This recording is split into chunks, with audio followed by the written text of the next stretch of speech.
not want to call people over? But is it Rubio coming? Seems like.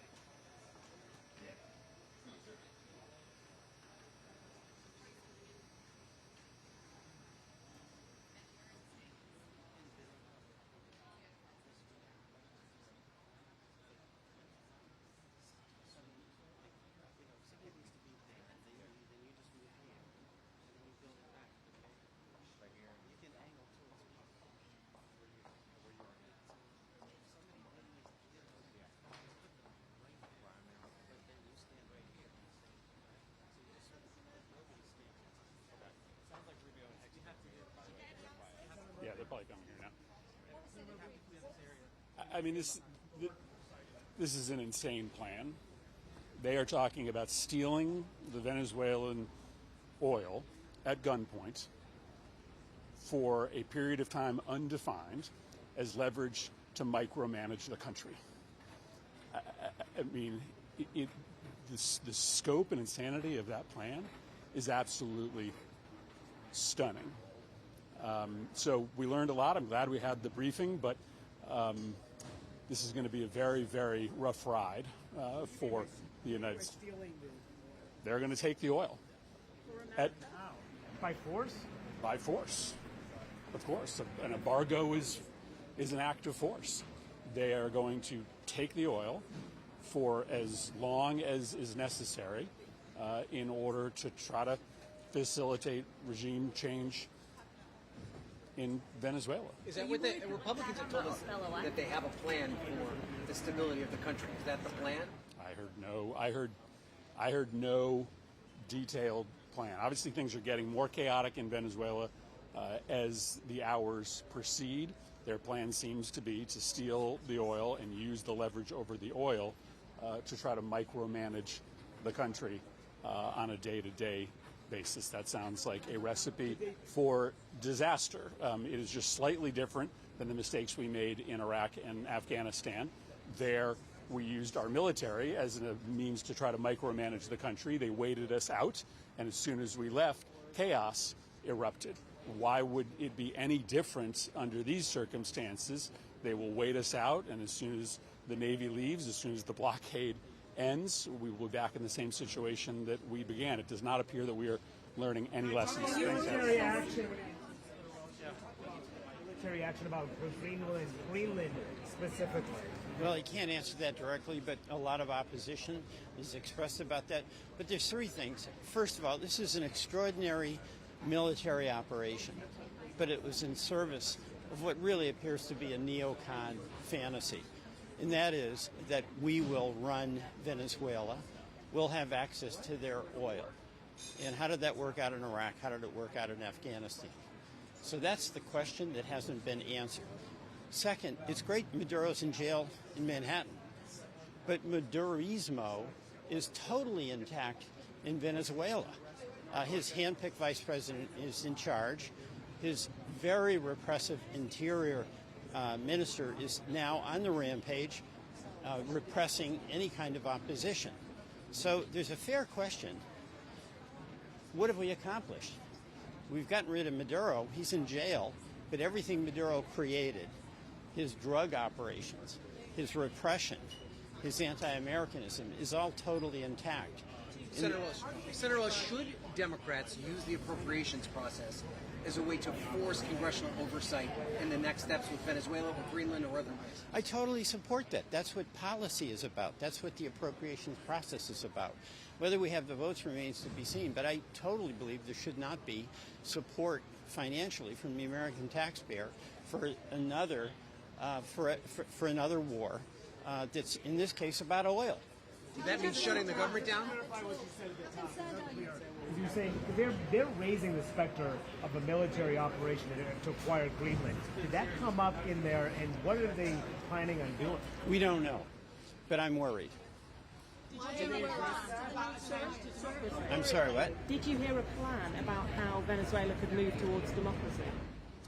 We heard aspirations about how it could move to, quote, stabilization. But the reality is the entire Maduro apparatus is still intact. And we know every regime is, if about nothing else, it's about self-preservation. So the United States has a lot of leverage with the oil blockade, but does that mean it has control? So what you have here is a situation where everyone is in great admiration of the capacity of our military and how they did something that was extraordinarily dangerous and complicated. But there is no answer about what comes next.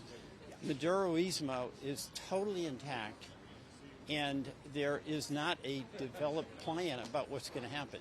Now, the final point I want to make is that everything we heard in there, the American people should be hearing.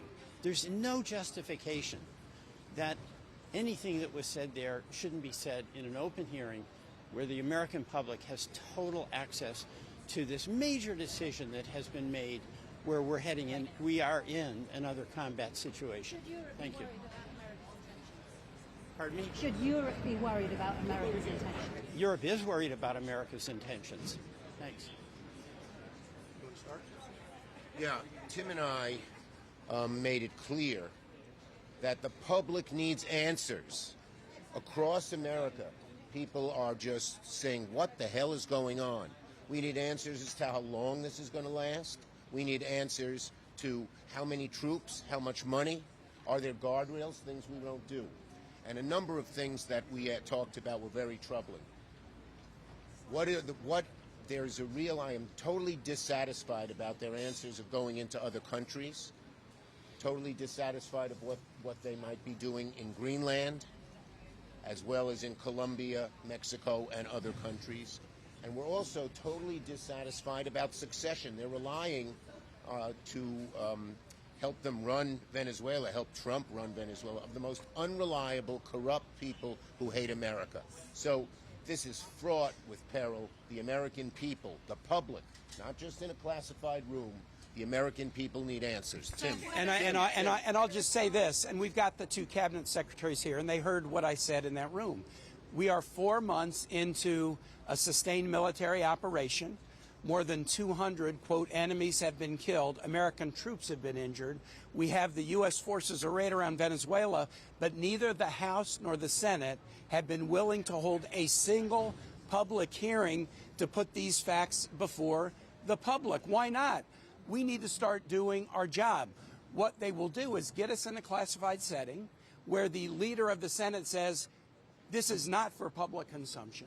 And so the questions that we have about the legal rationale, we cannot discuss in public.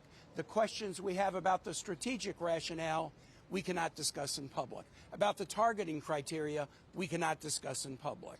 About what's next, is Greenland next, is Colombia or Mexico or Cuba next, it's very hard to discuss in public. We've got to get this discussion out of the skiff and into the public before it's too late. The reason we need hearings, public hearings, is the Founding Fathers, when they gave the Congress the power to make war, knew that this is such a powerful and fraught with peril issue, making war, that a public discussion was required. They're avoiding all public discussion. To talk to us in the skiff, where we didn't get adequate answers even to our questions, but not let the American people know what they're doing, when it's the American people who have always paid the price when we try to do this regime change in blood and treasure. We need answers. We need answers to these questions, and we need them made publicly. Thank you. All right, let's hold him place, please. All right. I'm against everything he said. So, well, there's a lot of operational details that can't be discussed publicly, obviously, for obvious reasons. So, as we move forward, we'll describe our process, which is a threefold process in Venezuela. I've described it to them now. Step one is the stabilization of the country. We don't want it descending into chaos. Part of that stabilization, and the reason why we understand and believe that we have the strongest leverage possible, is our quarantine. As you've seen today, 2 more ships were seized. We are in the midst right now and, in fact, about to execute on a deal to take all the oil. They have oil that is stuck in Venezuela. They can't move it because of our quarantine and because it's sanctioned. We are going to take between 30 and 50 million barrels of oil. We're going to sell it in the marketplace at market rates, not at the discounts Venezuela was getting. That money will then be handled in such a way that we will control how it is dispersed in a way that benefits the Venezuelan people, not corruption, not the regime. So we have a lot of leverage to move on the stabilization front. The second phase will be a phase that we call recovery. and that is ensuring that American, Western, and other companies have access to the Venezuelan market in a way that's fair. Also, at the same time, begin to create the process of reconciliation nationally within Venezuela, so that the opposition forces can be amnestied and released and from prisons or brought back to the country and begin to rebuild civil society. And then the third phase, of course, will be one of transition. Some of this will overlap. I've described this to them in great detail. We'll have more detail in the days to follow.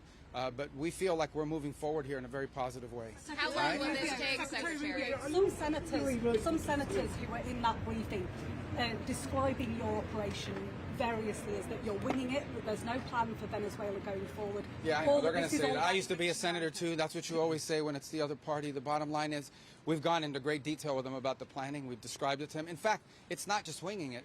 It's not just saying or speculating it's going to happen. It's already happening. Like the oil arrangement that we've made with PDVSA on their sanctioned oil that they can't move. Understand, they are not generating any revenue from their oil right now. They can't move it unless we allow it to move, because we have sanctions, because we're enforcing those sanctions. This is tremendous leverage. We are exercising it in a positive way. The president described it last night. Secretary will have more to say on it today, who is involved in running this portfolio.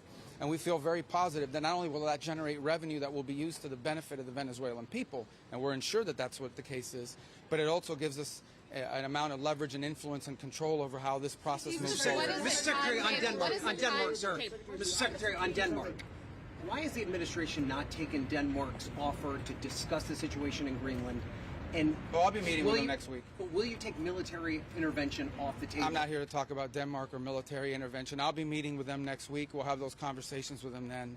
And but I'm not having anything further to add to that today. Can you clarify your comments to lawmakers? Does the U.S. intend to buy Greenland? Does the U.S. intend to buy Greenland? Can you clarify your comments to lawmakers this week? Well, that's always been the president's intent from the very beginning. He said it very early on. I mean, this is not new. He talked about it in his first term, and he's not the first U.S. president that has examined or looked at how could we acquire Greenland. There's an interest there. But so I just reminded them of the fact that not only did Truman want to do it, but President Trump's been talking about this since his first term. The White House put out a statement last night saying that the military option is on the table. Lost a lot of weight. Thank you, Mr. Secretary. They said that the military option is on the table. So is the administration really willing to risk the NATO alliance by potentially moving ahead with military operations? What I think the White House said yesterday is what I will tell you now, and I've always said. The president always retained the option. Every president, not this president, every president always retains the option. I'm not talking about Greenland. I'm just talking about globally. If the president identifies a threat to the national security of the United States, every president retains the option to address it through military means. As a diplomat, which is what I am now, and what we work on, we always prefer to settle it in different ways. That included in Venezuela. We tried repeatedly to reach an outcome here that did not involve having to go in and grab an indicted drug trafficker. Those were unsuccessful, unfortunately. The people of Venezuela are waking up to the same regime. Do you not worry about that? Well, first of all, the bottom line is that there is a process now in place where we have tremendous control and leverage over what those interim authorities are doing and are able to do. But obviously this will be a process of transition. In the end, it will be up to the Venezuelan people to transform their country.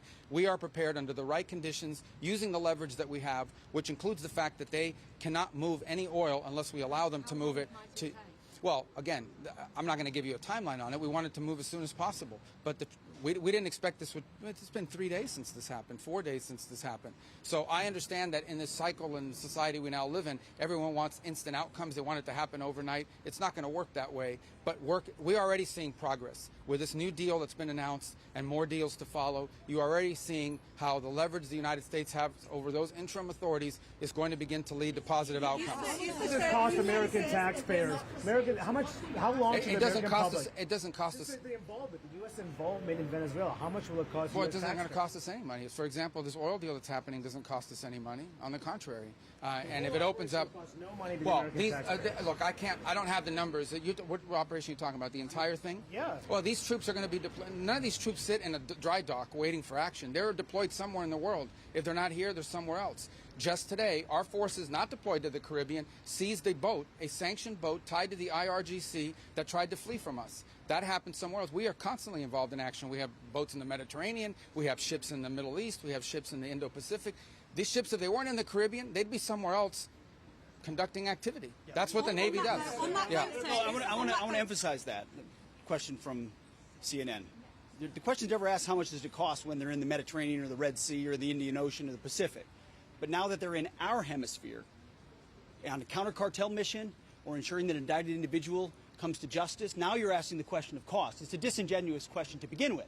You're trying to find any angle possible to undermine the success of one of the most historic military missions the world has ever seen. The level of sophistication that Senate just was briefed on and the House was briefed on, a classified level, is something only the United States of America can accomplish. The world is taking notice of that. Certainly Venezuela is taking notice of that. And it continues because 2 oil tankers, 2 overnight, were seized by the United States of America, stateless or sanctioned, because the oil blockade, the quarantine of oil out of unsanctioned or stateless, sanctioned or stateless vessels continues. That leverage will continue as Secretary Rubio outlined. So our military is prepared to continue this. As he said, the president, when he speaks, he means it. He's not messing around. We are an administration of action to advance our interests, and that is on full display. We're happy to brief the House and the Senate. We have nothing to hide. Two quick things, okay? Number one, because we have to go, because we got to brief the House, and if we don't and they're pissed at us, you guys better defend us. That was because we were talking to you. I would make one more point, and it's a very interesting point. One of those ships that was seized that had oil in the Caribbean, you know what the interim authorities are asking for in Venezuela? They want that oil that was seized to be part of this deal. They understand that the only way they can move oil and generate revenue and not have economic collapse is if they cooperate and work with the United States, and that's what we see are going to happen. We got to go talk to the House, guys. I apologize. Well, you testified publicly. Is it a challenge to Vladimir Putin? That was a Russian-flagged tanker. Give me strength.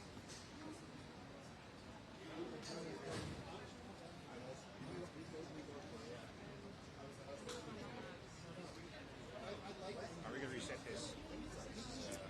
I have nothing to say, so unless you have a question, you asked me to do this. Were you? What should happen to Greenland? I think Greenland is a nice, peaceful country that we should work with Denmark to have a business relationship. Do you think there should be military intervention as it relates to Greenland? I don't think there should be, and I don't think there will be. But do you feel confident about the administration's plan going forward with Venezuela? Do you think that they have all the necessary planning in place? I think it's quite solid, and I think if people could hear everything that we just heard, I think they'd have a renewed confidence in that, in both the planning leading up to it and the planning going forward.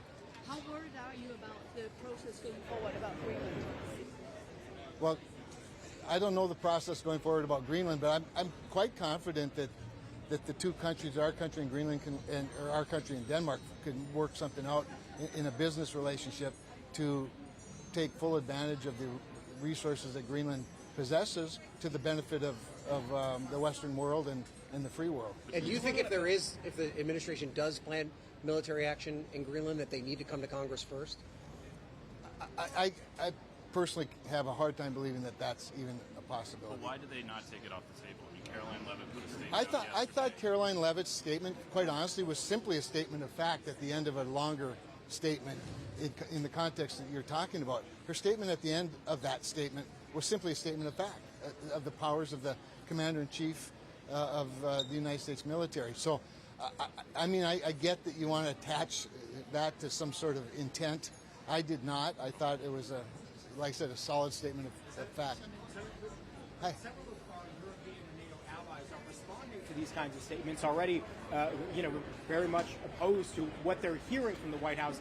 So isn't that in itself a problem, even if the White House isn't serious about military action? Several of our friends think they are.